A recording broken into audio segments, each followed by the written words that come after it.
Evolution of Companies Act post-independence.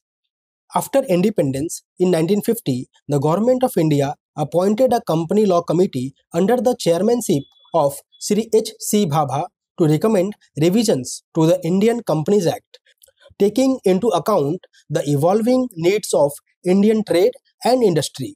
The committee submitted its report in March 1952, which eventually led to the enactment of the Companies Act 1956.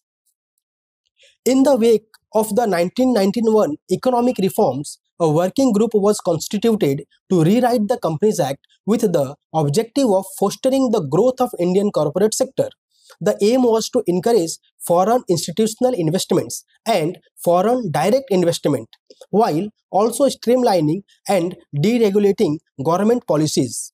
Key amendments during this period included introduction of provisions allowing buyback of shares, issuance of sweat equity shares, mandatory compliance with Indian accounting standards, establishment of National Committee on Accounting Standards, creation of the Investor Education and Protection Fund IEPF for safeguarding investor interest. Between 1999 and 2013, three major amendments were introduced. 2001 empowered the Board of Directors to buy back shares up to 10% of paid-up capital and free reserves.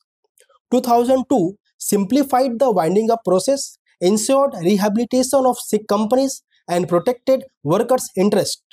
In 2006, introduced the Director Identification DIN number and mandated e-filing for returns and forms. The recommendation of the J.J. Irani Committee laid the foundation of the enactment of the Companies Act 2013, which replaced the earlier 1956 Act and aligned Indian company law with global best practices.